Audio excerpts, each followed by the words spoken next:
Overheads. Overheads का सबसे पहले मतलब क्या होता है, क्या सीन होता है, उसको करने के लिए हमें बिल्कुल बेसिक से कॉस्ट को समझना पड़ेगा। तो हम ना कॉस्ट को उसके नेचर के हिसाब से दो पार्ट्स में डिवाइड कर लेते हैं। एक को हम बोलते हैं डायरेक्ट कॉस्ट और एक को हम बोलते हैं इनडायरेक्ट कॉस्ट। आज मैं तुम्हें डायरेक्ट कॉस्ट बता रहा हूँ। हमेशा कॉन्सेप्ट याद रखना कि डायरेक्ट कॉस्ट क्या होगी, और कोई सी भी तुमसे कोई बंदा कॉस्ट पूछ ले कि ये डायरेक्ट है इनडायरेक्ट है, तो तुम्हें पता होना चाहिए। दो उसके रीजन होते हैं, दो उसके कॉजेज होते हैं, वो पता होना चाहिए, ठीक है। तो कॉस्ट का सिंपल सा मतलब क्या होता है बताओ? कॉस्ट का सिंपल सा मतलब होता है खर्चे, ठीक है। तो कॉस्ट बोले तो खर्चे। तो इस कॉस्ट को नेचर वाइज हम दो टाइप से डिवाइड कर लेते हैं। एक आता है अपने पास डायरेक्ट कॉस्ट और एक आता है अपने पास इनडायरेक्ट कॉस्ट। पहले मैं आपसे बात करता हूं डायरेक्ट कॉस्ट की। डायरेक्ट कॉस्ट को बच्चों जब भी बोला जाता है ना, it is always with respect to production. So that means कोई भी कॉस्ट जो डायरेक्टली प्रोडक्शन को इफेक्ट कर सकती है वो डायरेक्ट कॉस्ट होती है, या फिर जो प्रोडक्शन के लेवल को इफेक्ट कर सकती है वो डायरेक्ट होती है। So either it will going to effect production और लेवल ऑफ प्रोडक्शन, ठीक है। और इनडायरेक्ट कॉस्ट जो होती है दे डू नॉट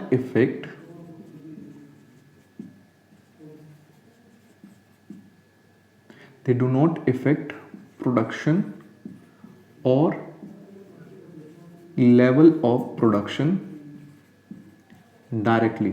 ऐसा नहीं है कि इनडायरेक्ट कॉस्ट नहीं करती, अफेक्ट तो ये भी करती हैं बट डायरेक्टली नहीं करती हैं, ठीक है। अब मैं आपको एग्जाम्पल से बताता हूं, आपको क्लियर हो जाएगा। तो अपने पास है 3 एग्जाम्पल। हम जब भी मटेरियल एक्सपेंसेस कॉस्ट की बात करते हैं तो हमारे पास एक आता है मटेरियल, एक आता है लेबर और एक आता है expenses. So labour and expenses. And what kind of cost we are talking about? We are talking about direct material, direct labour and direct expenses. दोनों पॉइंट से समझाऊंगा। पहले डायरेक्ट मटेरियल मतलब जो सबसे मेन रॉ मटेरियल है। For example if you are a shoe making organisation, आप जूते बना रहे हो तो आपके लिए लेदर जो होगा वो रॉ मटेरियल होगा, ठीक है। अब सिंपल सी बात है, जितने नंबर ऑफ जूते बनाने हैं उतने ज्यादा लेदर की जरूरत होगी। तो पहला हो गया लेवल ऑफ प्रोडक्शन, जितने ज्यादा जूते उतना ज्यादा लेदर। दूसरा हो गया कि अगर लेदर ही नहीं होगा तो जूते नहीं बनेंगे, सिंपल सी बात है। दूसरा, आप बना रहे हो कोई अलमीरा, मान लेते हैं कि लकड़ी की आप अलमारी बना रहे हो, तो लकड़ी की अलमारी के लिए लकड़ी सबसे इंपॉर्टेंट है। तो अगर लकड़ी ही नहीं होगी तो फिर आप लकड़ी की अलमारी नहीं बना सकते, और जितनी ज्यादा अलमारियां आपको बनानी है उतनी ज्यादा लकड़ी की जरूरत। तो दैट मीन्स अगर ये पर्टिकुलर मटेरियल ही नहीं होगा तो प्रोडक्शन हो ही नहीं सकती। तो ये हमारे डायरेक्ट मटेरियल हो गया, और जितना ज्यादा प्रोडक्शन आपको करना है उतने ही ज्यादा आपको रॉ मटेरियल की या डायरेक्ट मटेरियल की जरूरत पड़ेगी। आगे चलते हैं बच्चों डायरेक्ट लेबर पे। शू बनाने वाले को क्या बोलते हैं और फर्नीचर बनाने वाले को क्या बोलते हैं?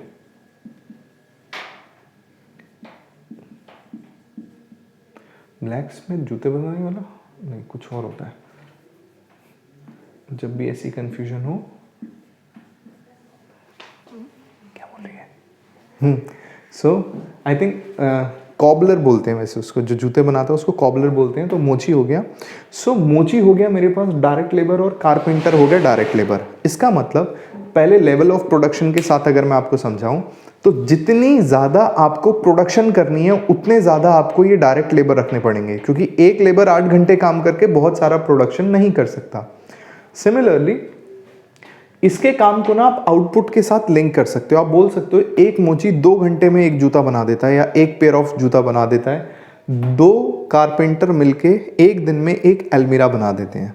सो जब काम को आउटपुट या प्रोडक्शन के साथ आपने लिंक कर दिया, बोला ना with respect to production, so production के साथ लिंक हो गया तो अपने आप वो चीज़ डायरेक्ट हो गई।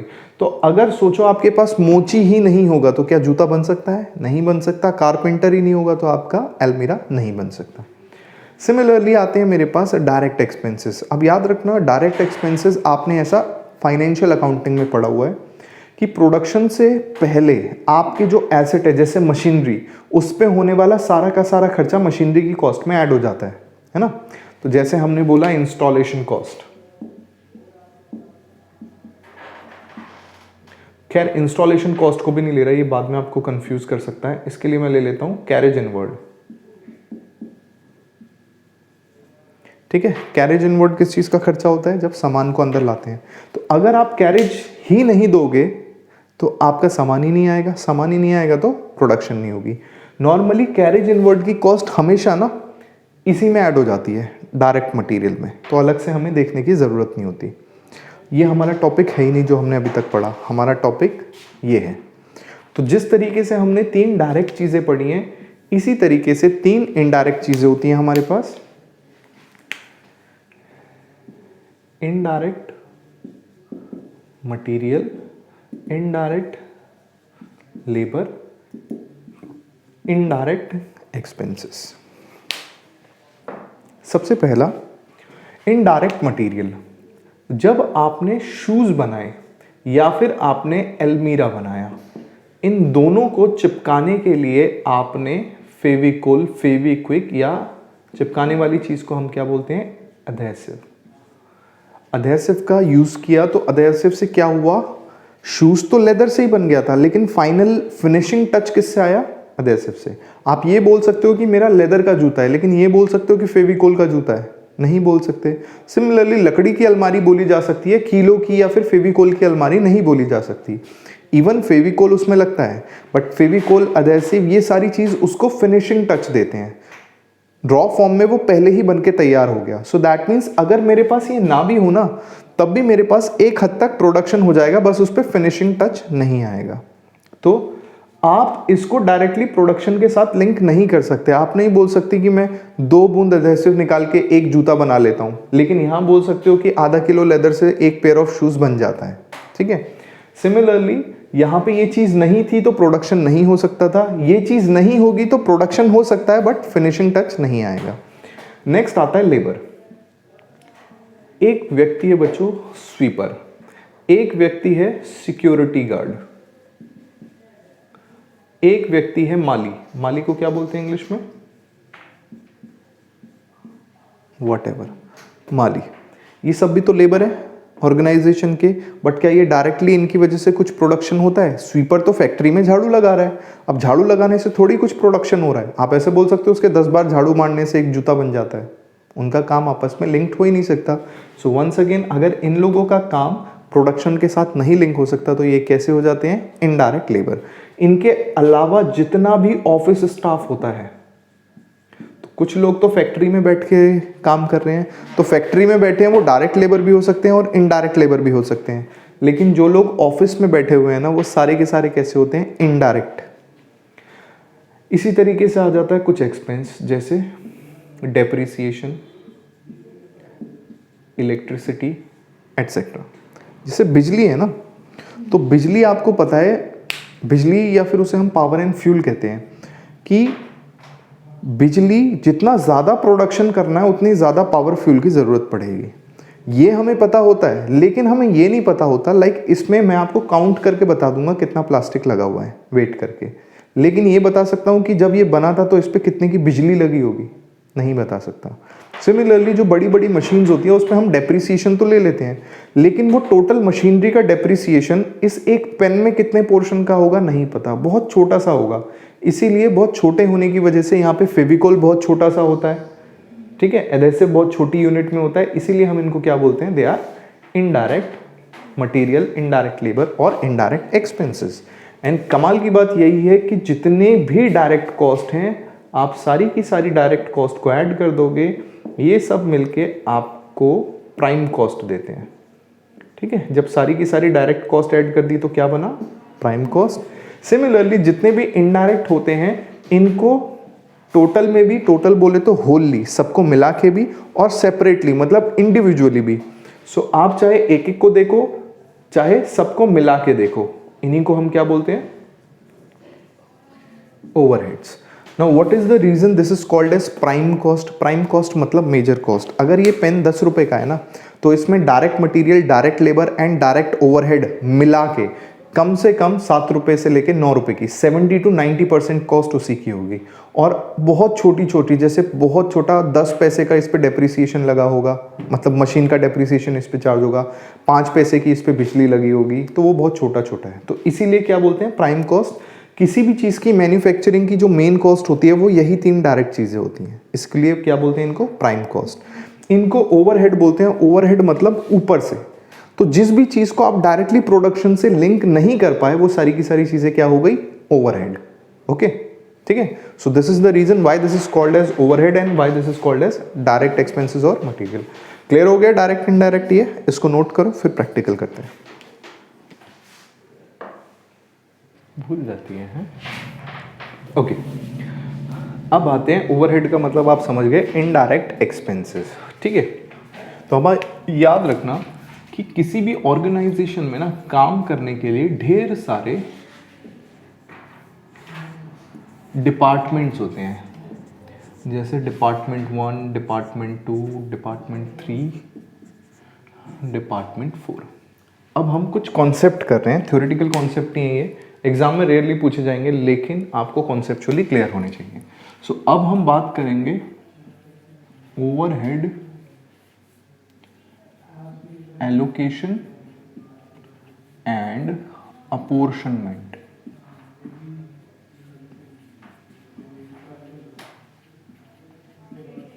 ठीक है, तो पहले मैं बात करता हूं एलोकेशन की।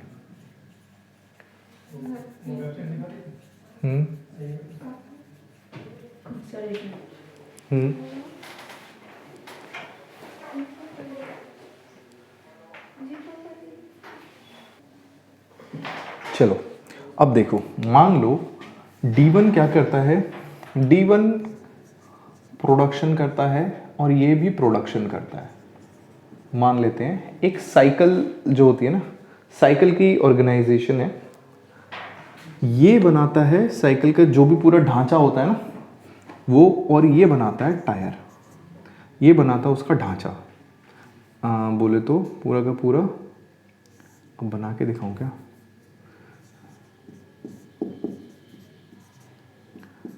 मान लो साइकिल के जो भी पूरा का पूरा लोहे का काम हो रहा है वो ये बना रहा है, टायर दूसरा बना रहा है, इवन ब्रेक्स भी यही बनाता है।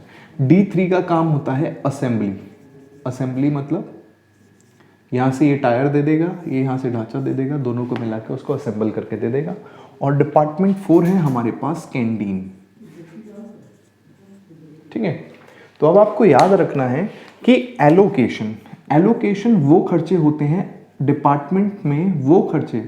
एलोकेशन जब भी वर्ड आएगा हमेशा ओवरहेड के साथ आएगा। ओवरहेड एलोकेशन हमेशा डायरेक्टली टू स्पेसिफिक डिपार्टमेंट, मतलब जिस डिपार्टमेंट का खर्चा होगा सीधा उसी में डाल देना, उसको बोलते हैं हम allocating the overhead. For example, जितना भी स्टील आ रखा होगा, स्टील तो खैर डायरेक्ट कॉस्ट हो गई, मेरे को ओवरहेड लेने हैं। चलो अभी एग्जांपल में मान लो स्टील ही है, तो आपको मैंने बोला स्टील इसमें से, इन डिपार्टमेंट में से किसको जरूरत होगी, तो आप स्टील की कॉस्ट डिपार्टमेंट 1 को दे दोगे। सिमिलरली मैं कहता हूं कि कहीं से कुछ ब्रेड आ रही है, ब्रेड आ रहे हैं या फिर सैंडविच आ रहा है, तो सैंडविच जो भी हम मंगवा रहे हैं वो किसके लिए मंगवाए होंगे? सैंडविच मंगवाया होगा किसने? कैंटीन ने, ऑफ कोर्स। एंड सिमिलरली जितना भी रबड़ आएगा, रबड़ किसके लिए आएगा? टायर वाले डिपार्टमेंट के लिए।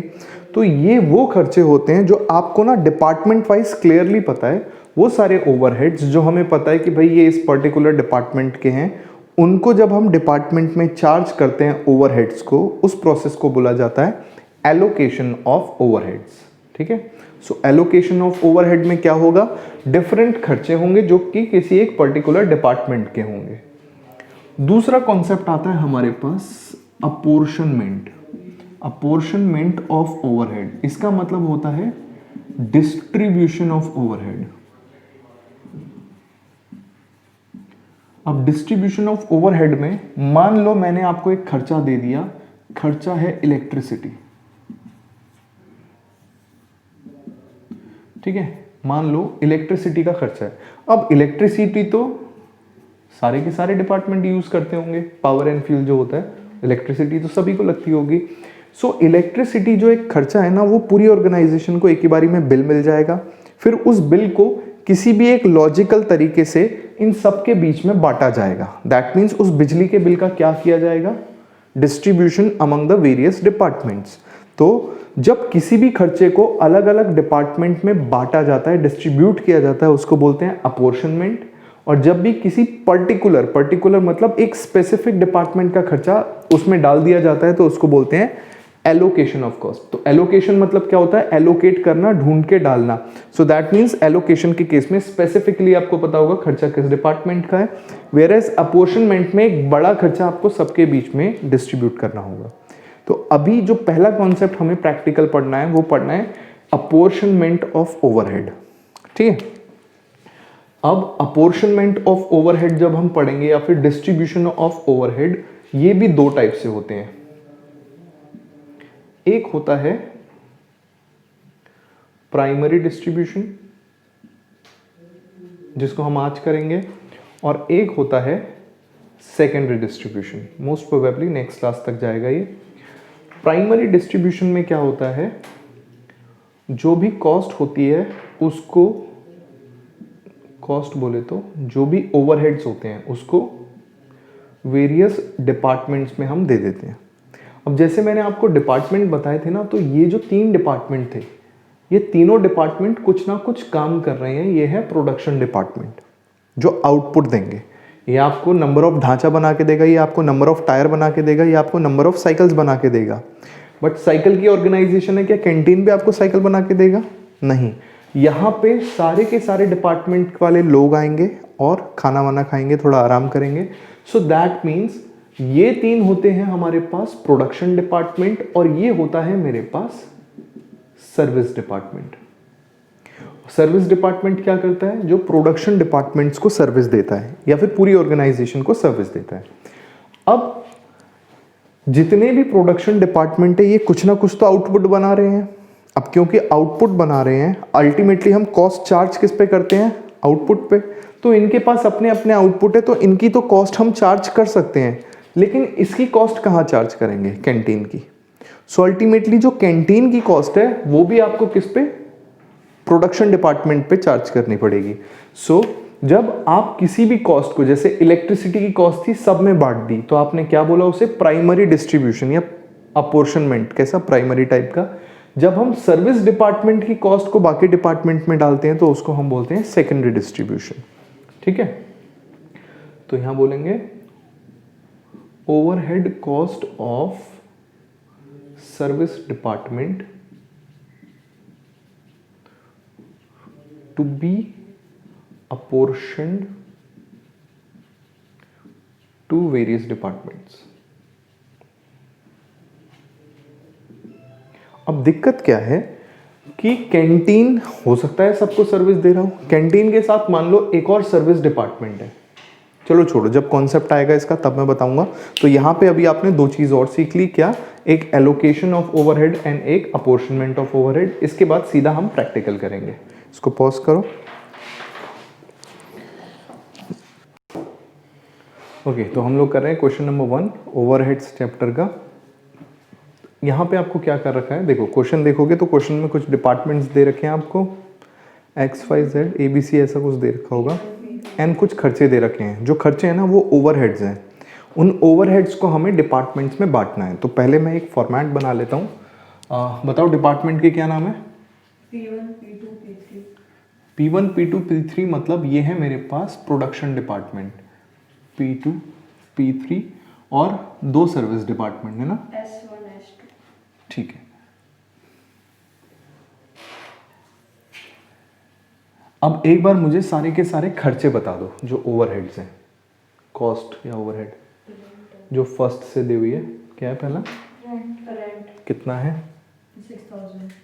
रेंट है 6000, ठीक है। फिर रिपेयर कितना, 3600। Next, depreciation 2700। फिर lighting 600। supervision 9,000, fire insurance for stock 3,000, अच्छा, ESI contributions, इंश्योरेंस कितना है? insurance 3,000, ठीक है, नेक्स्ट ESI contributions contribution. 900, हम्म, power 5,400. खत्म? हाँ जी. ठीक है, अब देखो, अब अपने को क्या करना है, अपने को ना ये सारे के सारे खर्चे P1, P2, P3 और S1, S2 में बांटने हैं, ठीक है। तो अब अगर इन खर्चों को बांटना है ना मुझे यहाँ, तो कुछ बेसिस होने चाहिए मेरे पास, जेन्युइन बेसिस। तो नीचे जो आपको एक बड़ा सा टेबल बना के दे रखा है ना, वो सारा का सारा वही है बेसिस का। अब टेबल में देखो आपको क्या क्या चीज़ें दी हुई हैं। जैसे सबसे पहली क्या चीज़ दी है? हाँ, एरिया एरिया दे रखा है, ठीक है, एरिया एंड स्क्वायर फीट दे रखा है। तो आपको पता है इसमें से रेंट एक ऐसा खर्चा है जो मैं एरिया पे बांट सकता हूँ, क्योंकि डिपार्टमेंट 1 या P1 प्रोडक्शन 1 डिपार्टमेंट का जितना एरिया होगा उतना ही रेंट इस पे चार्ज होगा। तो एरिया के हिसाब से इनको रेंट बांट दो इसमें, ठीक है। और ये जो मैं कर रहा हूँ इसको हम बोलते हैं प्राइमरी डिस्ट्रीब्यूशन या ओवरहेड अपोर्शनमेंट। अपोर्शनमेंट मतलब डिफरेंट ओवरहेड में डाल देना। इन सबको डिस्ट्रीब्यूट करेंगे, इन सबको डिस्ट्रीब्यूट करेंगे लेकिन अलग अलग रेशो में, जो हमें लगेगा कि जो इनके साथ सबसे ज़्यादा मैच कर रही है।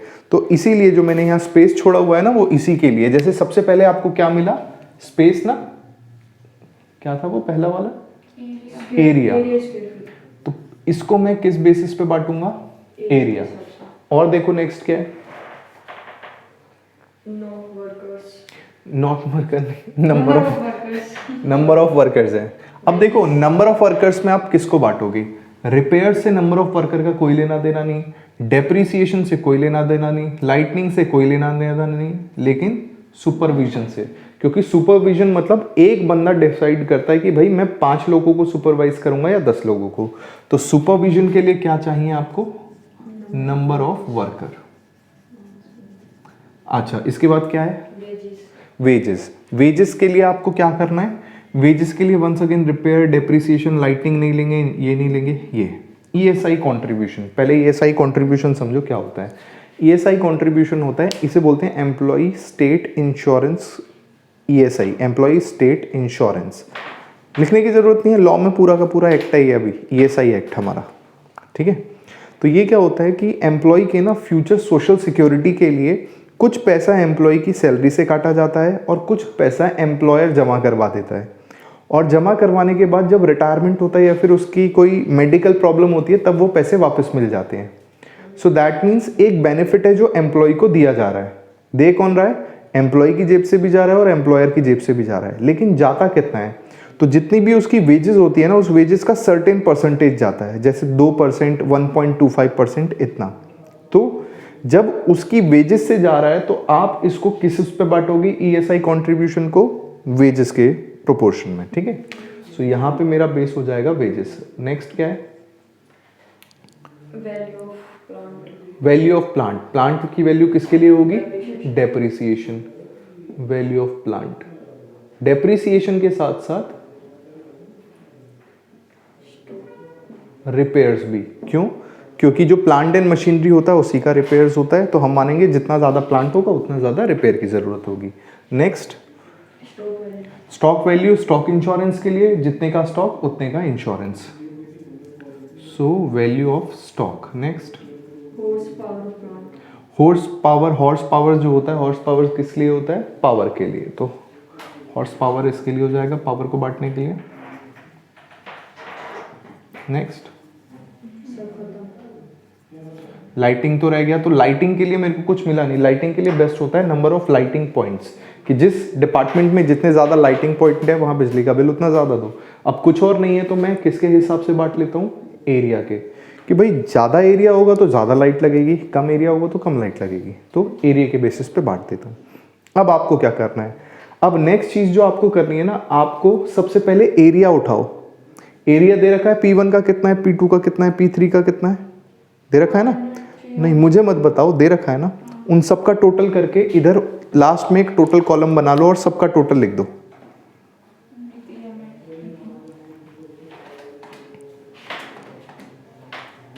और मुझे बताते हुए जाओ।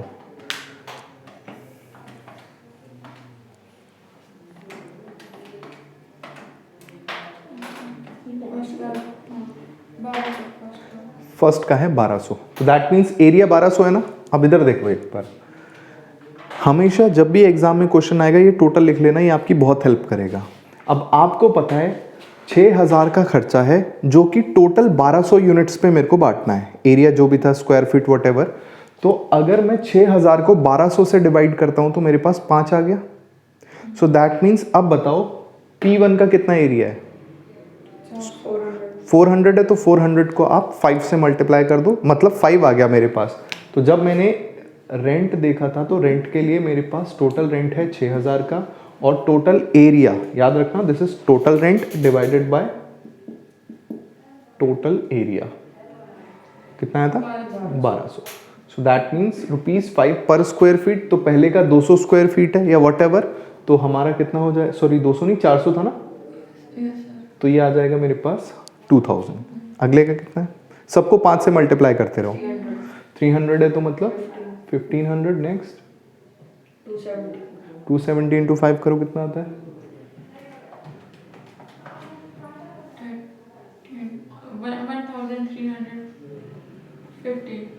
1350। नेक्स्ट 150, मतलब 150 इंटू 5 750। Next 80 into 5 400।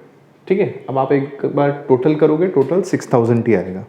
क्लियर हो गया कॉन्सेप्ट? इसी तरीके से नेक्स्ट बताओ, नेक्स्ट मेरे को वैल्यू ऑफ प्लांट का बताओ, टोटल कितना है, या जो भी चीज़ दे रखी है। ये है क्या? नेक्स्ट चीज़ है क्या, पहले ये बताओ। 180 किसका टोटल है? Number of workers. ठीक है, नंबर ऑफ वर्कर्स का टोटल 180 है, तो नंबर ऑफ वर्कर्स में देखो हमने क्या बांटा है, सुपरविजन। तो सुपरविजन के लिए टोटल सुपरविजन चार्जेस ले लो, डिवाइडेड करो टोटल नंबर ऑफ वर्कर। तो सुपरविजन के चार्जेस हैं मेरे पास 9000, एंड टोटल नंबर ऑफ कितने हैं वर्कर अपने पास 180।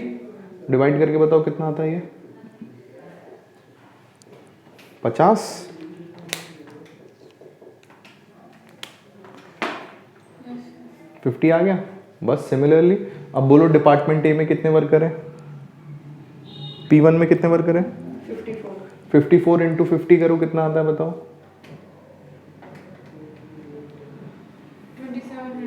2700 आ गया इसका। नेक्स्ट में कितने हैं? 48। कितना? 2400। और अब देखो कमाल की बात, कैलकुलेटर इधर लाओ। देखो अब क्या करना है ना, जैसे मेरे को पता चल गया कि ये 50 है, तो मैं बस एक बार लिखूंगा 50 मल्टीप्लाइड बाय, पहले का 54 था ना, 54 इक्वल टू 2700। अगला नंबर क्या था? 48। तो सिर्फ आपको लिखना है 48 और इक्वल टू 50 से, वो अपने आप ही मल्टीप्लाई हो जाएगा।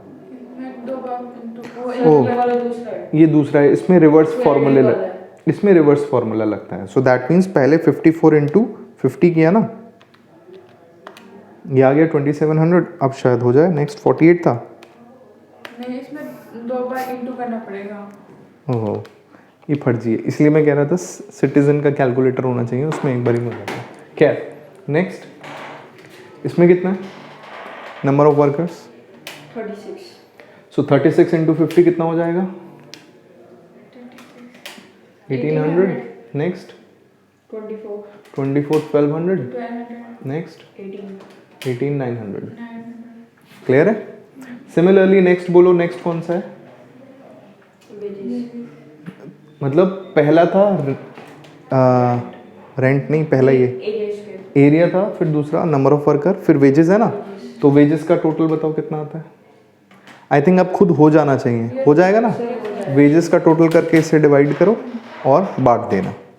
सबका टोटल करके डिवाइड करो। बिल्कुल, डिवाइड करके पर यूनिट आ जाएगा, फिर इंडिविजुअली जो यूनिट्स हैं उनसे मल्टीप्लाई करके ही आ जाएगा। तो ये आपको देखने में शायद बड़ा लग रहा होगा, लेकिन बहुत ईजी है, बस आप टोटल एक बारी में लिख लेना उसके। ठीक है, कर दो इसको पॉज और करो इसको।